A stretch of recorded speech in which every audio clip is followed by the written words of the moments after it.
There are so many events across the Dune universe that Frank Herbert only hinted at, but we never got to see. Well, today we fix that with Tales of Dune by Brian Herbert and Kevin J. Anderson. Let's get into it.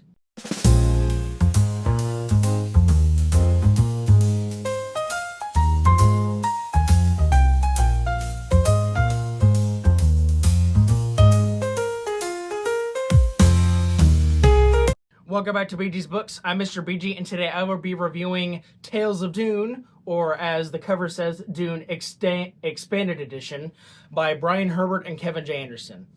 So you guys know that I love Dune by now. In fact, I reread Dune and re-reviewed it for you earlier this year. But I've only previously read Frank's 6 Dunes. In fact, I ranked them. So yeah. Anyway, I've never actually read a Brian and Kevin Dune book because I know that they wrote so many more Dune books than Frank did. But I was a little apprehensive about that because I know that Brian and Kevin's Dunes aren't as well received as Frank's, I guess you could say. People say that the writing isn't as good as Frank's, which, I mean, duh, Frank Herbert was like a master at the craft, and then Brian and Kevin, they did pretty okay, but I mean, they're no Frank Herbert, you know. And then also I've heard that Brian and Kevin's Dunes also kind of contradict what Frank said in his Dunes and stuff. I don't know, there's kind of a lot of stuff to it, but I've heard that Brian and Kevin's Dunes are either really bad or just kind of mediocre. But anyway, so the first Brian and Kevin Dune book that I read is, of course, Tales of Dune, and there are 8 stories set all across the Dune universe. 4 of them are set in the Butlerian Jihad period, which is the early period of Dune. 2 of them are set within the Dune period, which is the time of Paul Atreides, and then the other 2 are set after the Scattering, which is after Dune got Emperor of Dune, which is the 4th book in the series. Also known as kind of like books 5 and 6, if you're keeping track. But anyway, so yeah, anyway, we will do this just like we keep doing with all the stories. I will go through the stories one by one, kind of describe what they're about, and then say how I feel about them, and then we can kind of do a little wrap up at the end. But yeah, so let's get right into the stories. Alright, and then here we have the stories open. I have the stories page right here. And so, of course, our first period for the stories is the Butlerian Jihad period, which is the earliest period in Dune history. And the first story in the Butlerian Jihad period is Hunting Harkonnens. And this is actually the first chronological event in all of the Dune timeline. So basically, I don't really remember all these stories super well. It's been like a week since I've read anything about this book. But basically, Hunting Harkonnens is about this guy named Piers Harkonnen. His parents and him are on the run from like these machine things because like the Butlerian Jihad was like a thing formed to stop the thinking machines. That's that. But anyway, so he and his parents are on the run from the thinking machines, and then his parents get killed, but he makes it to Caladan, which is, you know, the home planet of Paul Atreides and House Atreides and stuff. And so basically this one is just kind of the thinking machines hunting Piers, and then he finds like some settlers in Caladan, and then they join forces to fight the thinking machines. So there's not really a lot about that one. It's also surprisingly the longest story, which I thought was kind of weird considering that there's not really a lot to go on to it. But I found it very interesting. I certainly like that it is the earliest thing in the Dune series, so I really like that. And then the next one is Whipping Mac. And so the Whipping Mac takes place after the novel, The Butlerian Jihad. So it's like, it's Hunting Harkonnens, then Butlerian Jihad, then Whipping Mac, and then Machine Crusade, and then the third story, and then so on. So it kind of goes like that. So Whipping Mac takes place after Butlerian Jihad. And there's basically these people who are training to fight against the thinking machines. And this Whipping Mac is kind of a training device for them. And so there's not really a lot about that. I just kind of thought, okay, it's interesting. It's 13 pages, so it's not super long. But yeah, I thought it was very interesting. And yeah, there's not much about that. And then the third story, Faces of a Martyr, takes place after the Machine Crusade novel. And then I don't really remember what this one is about. This one was kind of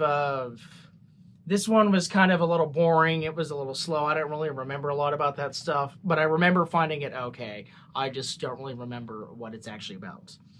And then Red Plague actually takes place after Battle of Corinne, Sisterhood of Dune, Mentats of Dune, and Navigators of Dune. So this is like at the very tail end of the Butlerian Jihad period. And then Red Plague, I don't remember what the Red Plague specifically is. I think it's like in the aftermath of machine stuff, and there's just like this Red Plague that's going around. Again, this one is kind of less memorable for me than a lot of other things. It was just kind of okay, similar to Faces of a Martyr. All right, so moving out of the Butlerian Jihad period, we now have gone to the Dune period, or known as the Paul Atreides timeline. And so this first story here is Wedding Silk. And so Wedding Silk basically takes place, I don't know how many years before Dune actually starts, but basically it follows Paul and Duncan Idaho on this other planet because Duke Leto was about to get married to solidify his relationship to another thing.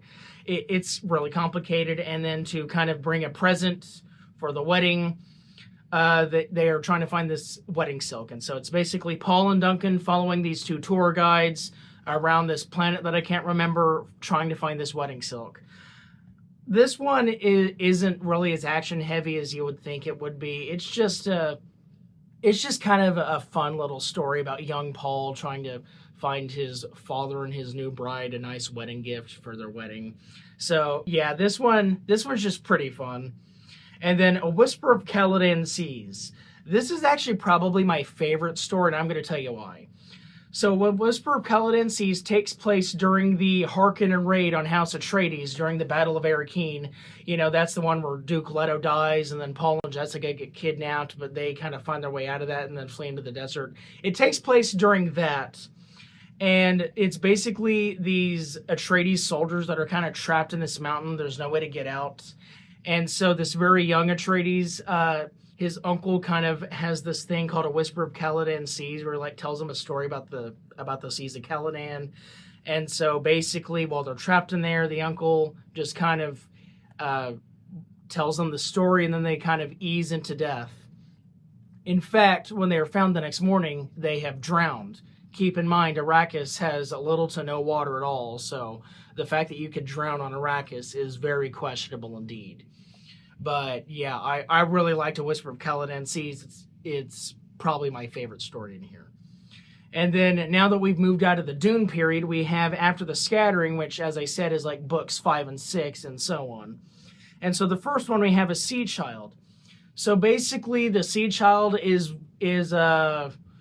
kind of like the story. It's set on Chapter House, or it's not set on Chapter House, but the Honored Maters, who are like the villains of 5 and 6 and presumably 7 and 8, they're like the main villains of the new Dune trilogy, I guess you could say. And then they really want to find the location of Chapter House because that's where the Bene Gesserit are like from. That's where they're headquartered.